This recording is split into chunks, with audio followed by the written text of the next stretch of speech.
E a gente percebe agora, já conectado também no Facebook, como o acesso, né, é grande dentro do Facebook também, além da sintonia. Né? A gente vê mais a sintonia, muitas vezes falando na rua com pessoas que trocam a ideia, né, sobre o assunto que nós abordamos. Mas o telefone é livre. Né? A pessoa pode participar, é o 3222-3950, né?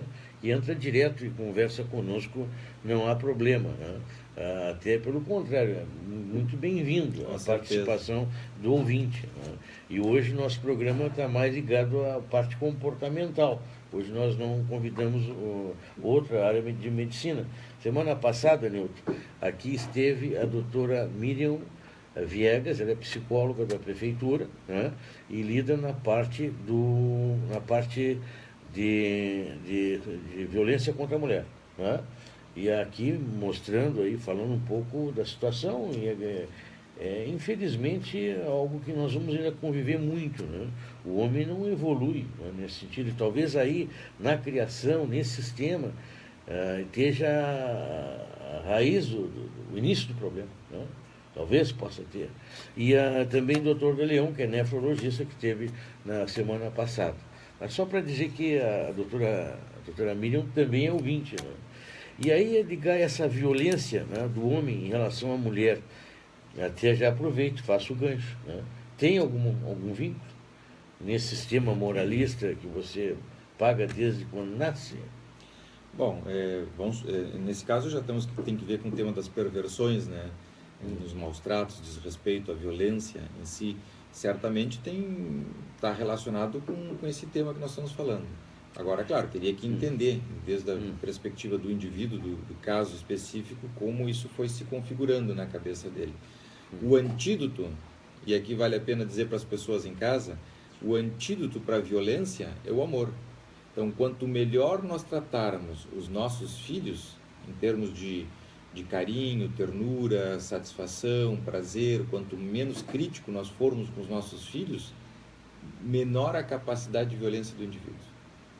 Quanto mais nós injetarmos, nos dermos o direito de injetarmos nas nossas relações situações amorosas, mais nós vamos contrapondo, contrabalançando, neutralizando os impulsos agressivos. Mas isso não está na contramão do que nós estamos vendo, né?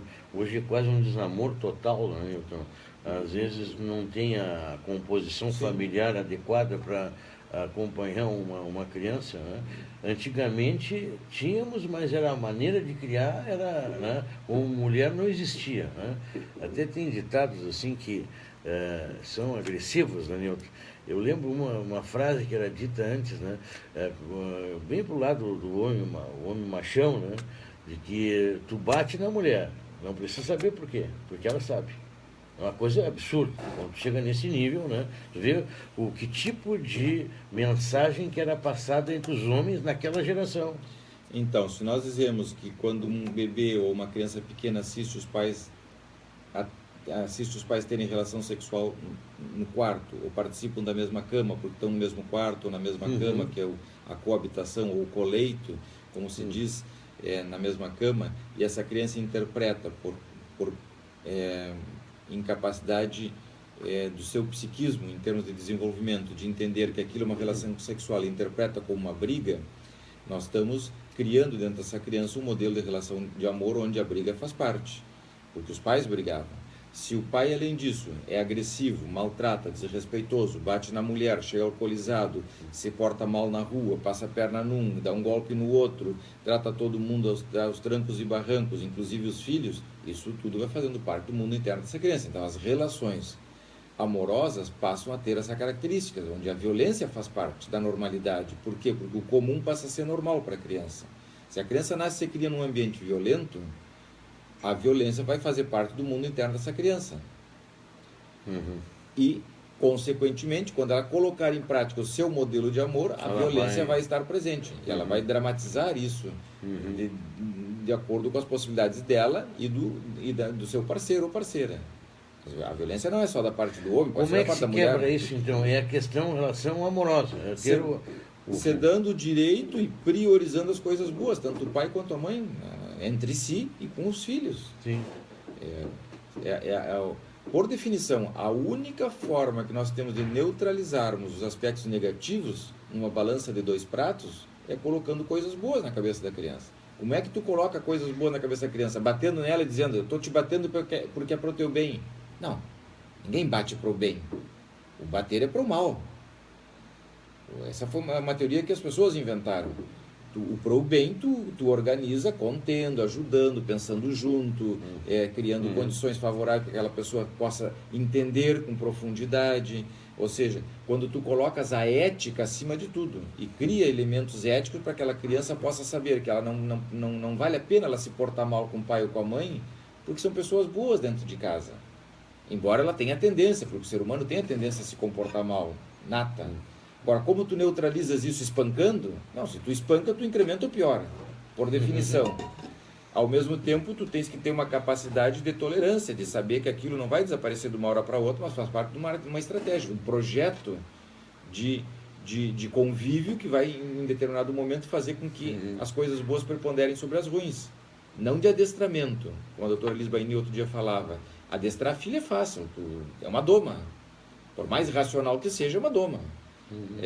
Tu adestra a criança de acordo com a tua imagem e semelhança, mas ao adestrar tu deforma a criança, tu tira a iniciativa, tu tira as possibilidades internas dessa criança, tu tira a criatividade, tu tira um monte de coisa dessa criança para que ela fique de acordo com a tua necessidade. Tu coloca ela, tu entorta ela para caber numa roupa mal cortada, que nem é dela. Então essa criança se deforma para caber dentro dessa roupa, e aí tu adestra a criança. Aí surge a moral, é feio, não pode, não quero, não. Enquanto que a ética fundamenta, dá uma explicação, organiza a cabeça da criança, dá elementos para que a criança lenta e progressivamente, na medida que ela vai crescendo, ela possa ir entendendo com profundidade que ela não deve fazer determinadas coisas, não porque é proibido, ou vai simplesmente ser penalizada ou multada ou processada, não, porque não convém. Não é legal, não é bom para ela, não é bom para o outro. Aí nós instalamos uma outra ordem muito mais civilizada, muito mais evoluída, muito mais profunda e complexa, que geralmente os pais não ensinam para os filhos. Os pais ensinam os filhos, que eles devem, de alguma forma... Não chega aqui, pode ser. Não, mas me perturba o raciocínio, o pensamento. Os pais ensinam os filhos que eles devem obedecer. Mas obedecer por quê? Porque tem medo da punição. E a nova ordem tem que ser instalada de tal maneira que os filhos, em algum momento, tenham a consciência de que não devem fazer determinadas coisas, porque não é legal, não é bom para eles, não é bom para o outro, se colocando no lugar do outro, sentindo a dor do outro. Despertar a consciência, procurar a consciência. E aí nós começamos a fazer conexões mais profundas, perfeito. Evoluções mais profundas, pensamentos mais profundos, etc, etc. Esse é um tema que com certeza dá para ampliar no próximo programa, Nilton. Porque eu acho que é até de utilidade pública. Como é que nós, como homens, podemos evoluir no sentido de nos conter esse ímpeto agressivo? Nós temos 2 minutos ainda, e eu vou só contar uma historinha de um caso clínico do Freud, do início da carreira do Freud. Ele atendeu, por intermédio do pai, ele entendeu e atendeu um menino que ficou consagrado na literatura psicanalítica como o pequeno Hans. Hans era um menino que tinha uma fobia, ele não podia ver cavalos brancos. Toda vez que passava uma carruagem com cavalos brancos e ele escutava o casco, as ferraduras dos cavalos com a carruagem, clec, clec, clec, clec, batendo no paralelepípedo na frente da casa, ele entrava em pânico e desesperado. E causou um transtorno tão grande na família que o pai desse menino viajou, foi até a cidade onde estava o Freud, consultou com ele, e o Freud, através das explicações que dava para o pai devolvia, interpretava o menino. Então foi um tratamento assim meio onde o pai fazia a mediação, que era o possível na época. E com o passar do tempo, esse trabalho foi publicado pelo Freud, está na obra dele, e o Freud descobriu que os cavalos brancos, para resumir, eram o medo que esse menino tinha de assistir à relação sexual dos pais na cama. Ele participava, ele ficou até grande dentro do quarto dos pais, e os lençóis brancos depois foram deslocados, e os movimentos de coices, ele tinha fantasia que os cavalos iam morder ele, iam dar coice nele, iam matar ele, etc.